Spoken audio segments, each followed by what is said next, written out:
My husband passed away and I started talking to a man a couple months later. Let me tell you the story.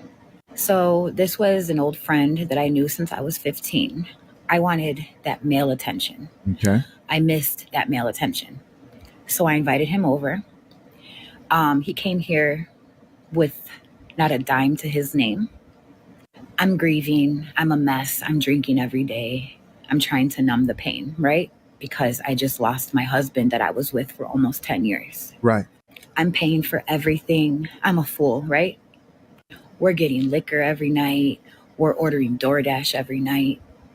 Spending my husband's money that I got because he passed away. So I'm a widow, right? You don't have widows. That's what the Bible says. Interesting how she brings in the Bible there. It's almost as if she's trying to justify whatever she's going to talk about through religion. In those words, but you don't do that. Just wait. Please listen to this whole story. Just wait. Okay. So he tells me, I'm going to get a job. I want to help you. I want to help the girls. I want to be there for you because we've known each other for years. And you were there for me at my lowest. So I want to be there for you. That's what he told me. All right. But it wasn't like that at all. He stayed for about 2 weeks. 2 weeks I was paying for a grown man that was staying in my husband's home that passed away. Sorry. It still upsets me. This was 2 years ago. But he was my friend, right? So he decides that he wants to go back to Chicago. And I decided that's probably the best thing because I'm not right in my head right now. I'm not okay. I'm not ready for this. He was already on her list prior to her husband's passing. It wouldn't surprise me if he was her sneaky link.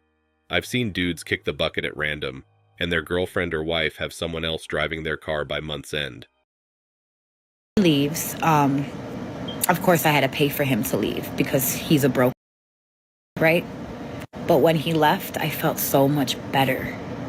Things were happening in my home, like my radio fell. My lights were flickering. I feel like that was a sign from my husband to get this guy out.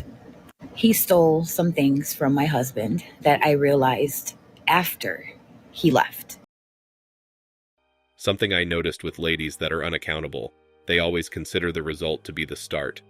Making contact with the man, leaning on him, inviting him to your house where you are ordering in, and generally in a tipsy state, volatile emotions, and all, and then when what is expected happens, they are shocked and confused.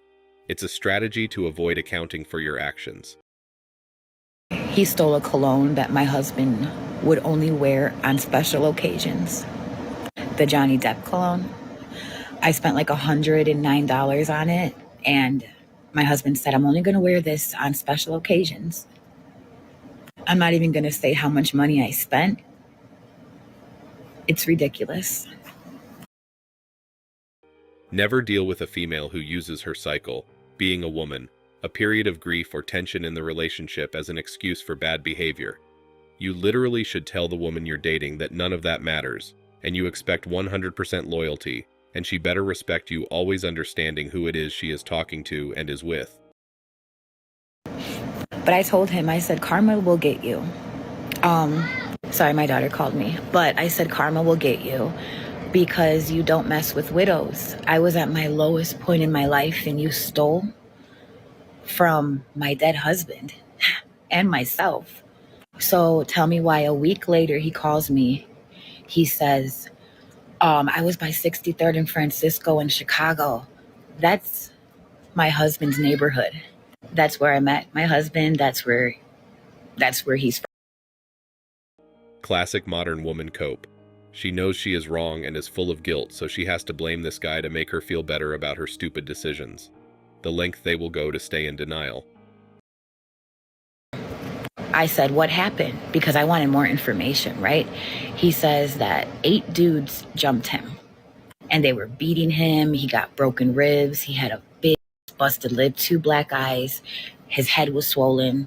I said, send me a picture. He sends me a picture of his whole body, his chest, his head. I was like, He calls me back. I said, you know what? That's your karma.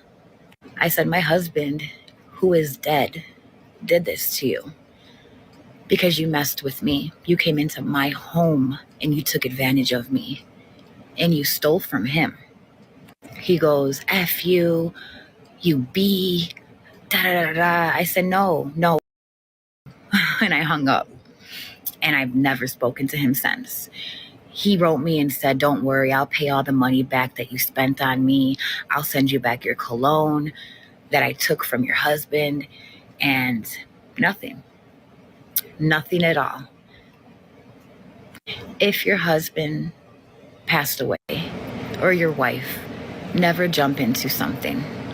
Just wait, because you're not in your right mind and things could happen. But I wanted to share that with you guys. I'm sorry, I know my daughter was calling me throughout the video, but I got up like 3 times to see what she wanted, just to clear that up. Also, one more thing. He told me the reason why I took the cologne was because I didn't think your husband needed it anymore. That's what he told me. When I tell you that I've never hated somebody so much in my life that I knew since I was a kid, and I trusted this person, you know? Be careful who you trust. Be careful who you know, because people are snakes, people are dogs, people will take advantage of you. Men in the friend zone will come for their return on investment when your guard is down, but the usual don't worry about him, he's just a friend. These are the consequences of her actions, but she blames him. Imagine how the kids feel seeing the father replaced so quickly. It's like loyalty doesn't exist in modern women. Who are more loyal, men or women? I think men if they are in love. Yeah. Why do you think so? Because women often are searching for missing things in their life in other men's.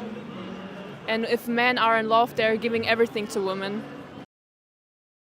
Is it hypergamy? Is it loyalty? Is it loneliness? Is it a need for constant validation? What is it that makes modern women go from one man to another? I believe a man can love a woman unconditionally, but I don't think a woman can love a man unconditionally. What? Really? Yeah. I beg to differ. I think it's the other way around. No. I think a woman can love a man unconditionally. Mm-mm. And Not most men... Not forever. You don't think so? No. Damn.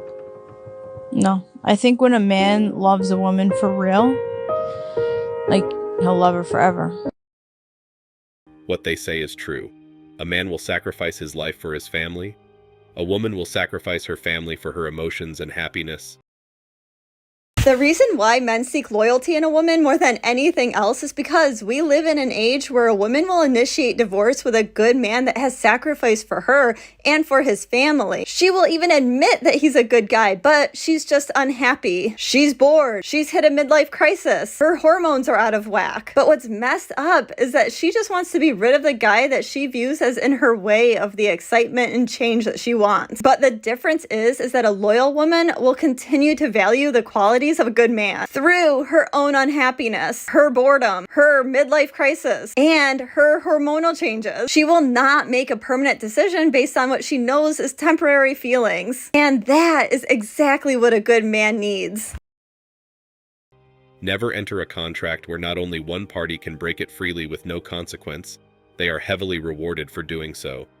The fact that the courts reward women for this behavior only incentivizes them to do so. It's nothing but a net loss for a man to take that risk, and why men choose not to. Most women just aren't worth the gamble anymore. Thanks for watching Man Reacts. Show us your love and support by liking this video, sharing it with your friends, and subscribing to the channel. Support us and help us spread support for men around the world. Do comment and share your thoughts. We're always up for a healthy debate and discussion.